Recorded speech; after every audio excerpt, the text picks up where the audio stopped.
Hello, friends, family, and fans of FFA 321 FFA Fabulous French Adventure. Blah, can't talk today.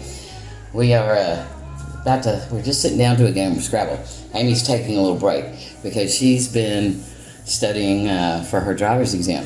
So we've addressed this a little bit in a couple other videos, but if you're coming to France for 6 months or less and you have a current driver's license from wherever you are, you can rent a car here, get around, and do whatever you need to do. But if you're going to be here for more than 6 months, in fact, if you're looking to stay here for a long-term visa, you are going to be required to get your French driver's license within a year. So, and the French driver's license is an interesting thing. It's very much more involved than a U.S. driver's license, and that's the only one I have current experience with. So Amy's been studying for that because she has better French, lots better French than me, and so she's been studying so she can go first. And we're gonna drill her a little bit on what that was about. So I'm gonna shift the camera in her direction. There she is. Hi, everybody. And first, let me just correct one thing that you said. Okay. In France, if you actually come from the United States and you have a U.S. driver's license from certain states, yes, like you Texas, can actually do a transfer without having to go through the test or the driving test. Or I think there's 17 states that you can swap your state license for your French license, which leaves 33 states that in a couple of territories that you cannot swap your license. Right. So, because we gave up our Texas license when we moved to New York for that very short period of time. Dang it, I wish we hadn't done that.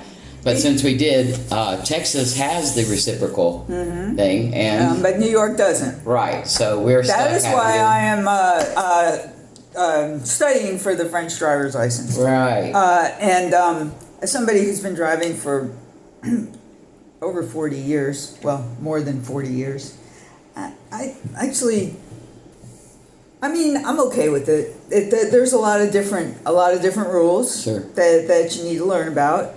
Probably the biggest thing is it's given in French. It's given in French. You cannot take it in English or any other language. You have to take it in French. And since I know French and speak French and understand French, I am taking the test. Okay, this is the Code de la Route. The Code de la Route is... let's talk about the two parts. There's two parts to the test, yes, right? Yes, there's two parts, and one of them is written, and that's the Code de la Route. Right.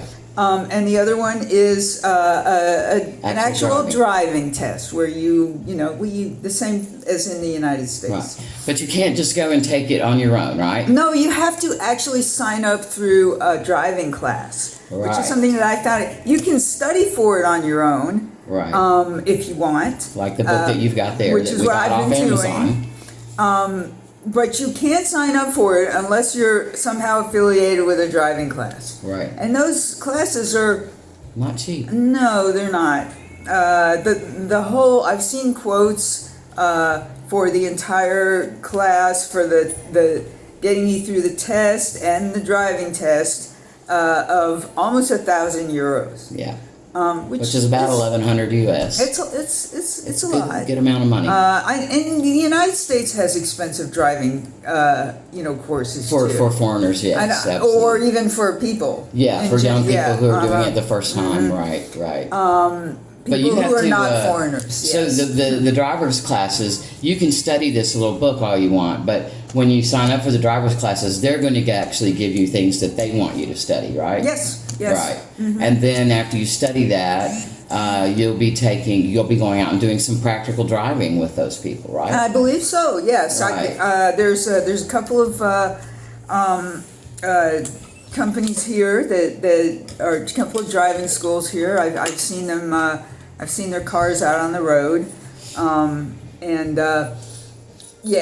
seen them listed in our town. Yeah. So and you have to pass all that before they'll put you forward to be able to be considered to take the exam at the local precinct or wherever for your driving part of it.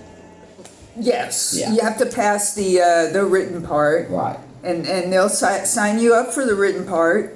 and you have to go to specific places to do the written test. Right. I think there's one in Chateau Renard, Not too far from us, not too yeah. far from us. Yeah, and then after you've passed the written test, which isn't automatic. No, as a matter of fact, It's- a lot of people do not pass it the first or even the second time. No, and Even the people here in France, yeah, that are here from birth, they I don't pass it. believe the written test is 35 euros to take. And you know, if you don't pass it, you can take it again. I don't know if there's a waiting period before you can take it again. Or a There may be charge, or- one. Well, you're gonna have to pay again. Again, yeah. Yes, if you don't pass it the first time. And then after you've passed it, you know, you can sign up for the driving test. Right. So one of the things I noticed when you were studying is that there are so many different kinds of road signs that give direction Yes, this here. man. So many different kinds. And I mean, there's hundreds of different kinds of road signs, but they give very good direction on what you can and cannot do on the road. And they're very small signs, generally speaking. I mean, they're not any bigger than our stop signs in the U.S. and sometimes much smaller than that. But they do give very distinct directions about what you can do and where you can do it. Or what the dangers are and what you need to look out for, and Right. yeah, and also the highways are very well marked. Very well marked. Yeah, Yes. yeah. But an interesting thing about the driver's license here in France is that you start out, okay, so a novice driver has to, I don't know if I'm going to be considered a novice driver Oh, because super. I've been driving for, 45 years. But you have to put a little sticker on the back of your car. It's an A. First I had asked somebody about what the A was on the back of the car, and then I read about it. And it shows other drivers that you're new, and that they should Give you some leeway. give you some leeway. Yeah. But so when you get your driver's license here in France, there's a point system. So Yeah. you'll start with. That kind of freaks me out, actually. No, you start. I think a new driver starts out with 6 points, and then you get the more you drive, the more points you get over the years. But for certain infractions, They take points away. they take points away, and if you lose all your points, You lose your and you license. can lose all your points. For Absolutely. example, if you don't stop for somebody in the crosswalk, so you start with 6 points. If you don't stop for someone in the crosswalk, you lose 6 points. That's insane. And France is a very pedestrian-friendly Pedestrian-friendly. country, yes. So if you're coming from someplace else where that's not a thing, it would be easy to lose your license real quickly. Yeah, so, I've been driving here since we got here for, 6 months or a little more than 6 months. And we've both driven here before. In years And I past. am super careful about crosswalks. Yeah. And even then, we've come up on them some and gone, whoops, oh, and Yeah, then because stop. also if somebody just walks out into the street, you have to stop. It doesn't have to be a crosswalk. They Right. can walk out in the street anywhere. You have to be You have to super stop. aware of people walking. They're called people on bikes or motorcycles or what's that other thing? Trottinette.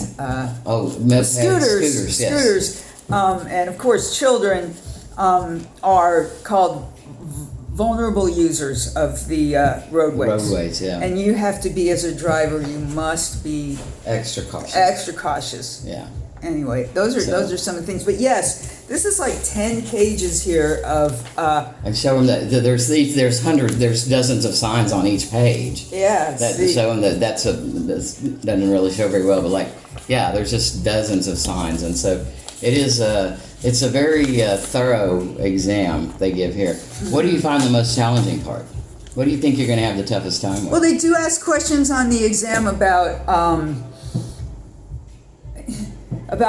like what's under the hood.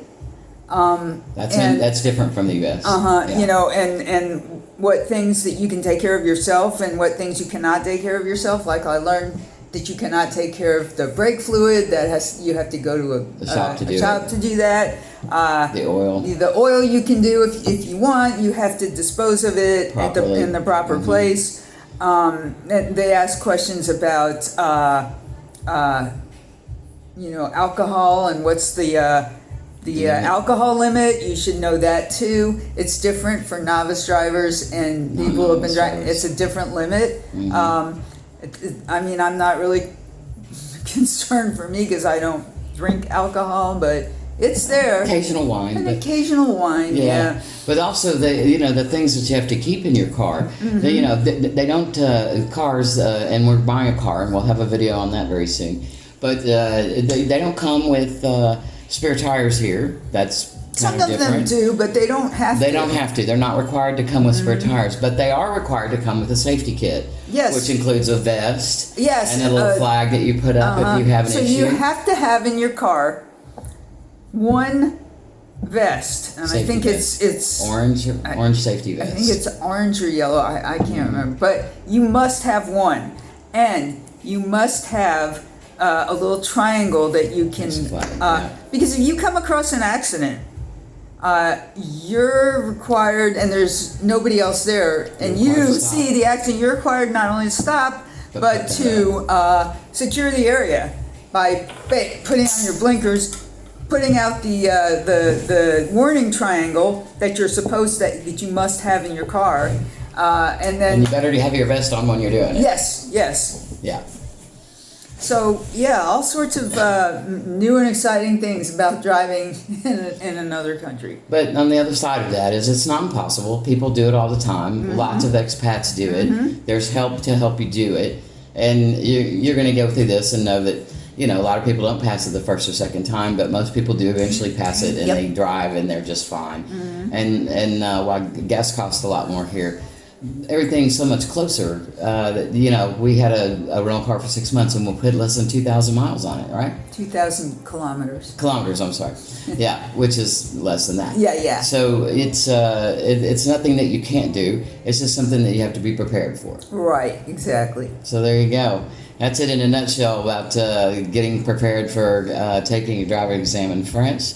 And, if you have questions about that, drop us a question in the comments. We'll get back to you.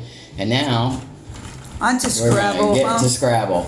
As always, thanks for hanging out with us here, visiting us here. We always appreciate your time, and we look forward to seeing you each time.